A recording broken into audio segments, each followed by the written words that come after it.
అందరికీ నమస్కారం అండి. ఈరోజు మీకు ఒక విషయం చెప్దామని అనుకుంటున్నాను. ఏంటంటే మనం మొన్నే కదా దీపావళి చేసుకున్నాము. ఆశ్వీజ శుద్ధ అమావాస్య రోజున మనందరం దీపావళి పండుగని చేసుకున్నాం.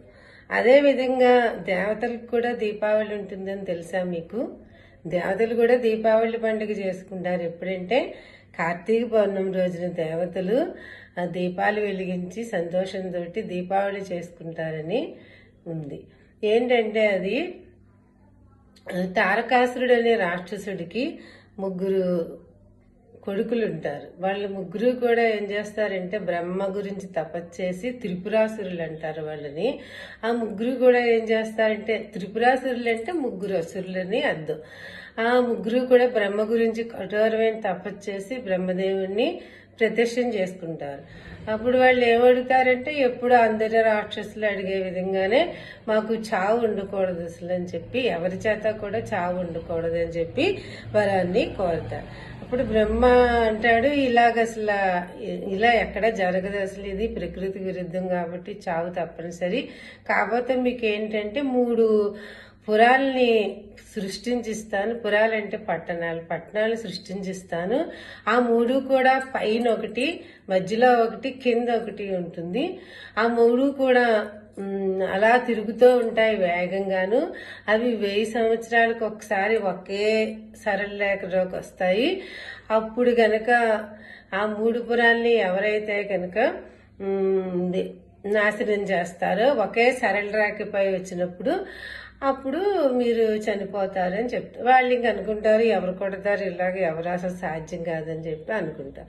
అనుకుని ఇంకేం చేస్తారు, అందరినీ దేవతలందరినీ బాధలు పెడుతూ ఉంటారు. వాళ్ళని ఉండనివ్వరు, వాళ్ళు పారిపోతూ ఉంటారు. ఆఖరికి ఇంకా ఏం చేయలేక వాళ్ళందరూ కూడా పరమశివుణ్ణి ప్రార్థిస్తారు. అప్పుడు ఆయనతో అంటారు, ఇలాగ మేము భరించలేకపోతున్నాము వీళ్ళని, మీరు ఏదో విధంగా చెయ్యాలని చెప్పి అంటారు.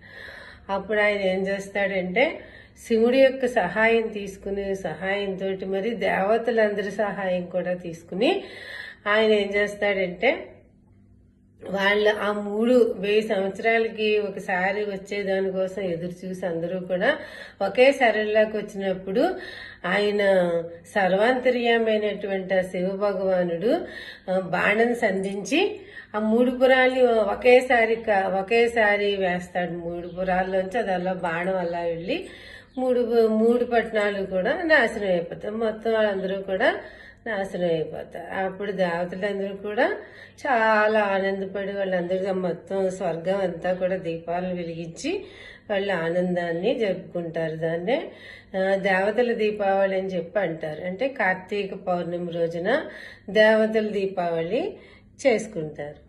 అదే ఇంకా జ్వాలా తోరణం ఉంది కదా, దాని కథ ఏంటంటే శివుడు క్షీరసాగర మధురంలో ఆలాహలం వస్తుంది అమృతానికి ముందు. దాన్ని ఏం చేస్తారంటే ఆలాహలం వచ్చినప్పుడు దేవతలందరూ భయపడిపోయి శివుణ్ణి ప్రార్థిస్తారు. అప్పుడు ఆయన గరళాన్ని మింగుతాడు, కంఠంలో పెట్టుకుంటాడు అనమాట. దానికి పాపం పార్వతీతే భయపడిపోతుంది. అంటే తన పతికి ఏమైనా అవుతుందని చెప్పి భయపడిపోయి ఒక జ్వాల కిందిగా 3 సార్లు అటు ఇటు నడుస్తుంది. ఎందుకంటే తన యొక్క భర్త ప్రాణాలు కాపాడొచ్చానమాట. అందుకని ఇప్పుడు కూడా ఏంటంటే అలా జ్వాల కింద నడిచిన వాళ్ళకి వాళ్ళ కష్టాలన్నీ కూడా తీరిపోతాయి అని చెప్పి నానుడి. అందుకని అందరూ కూడా ఇక్కడ వచ్చి అప్పుడు వాళ్ళ కష్టాలన్నీ తీరడానికి జ్వాలాతారణం కింద నడుస్తారనమాట. అది కాదు. థ్యాంక్ యూ విన్నందుకు.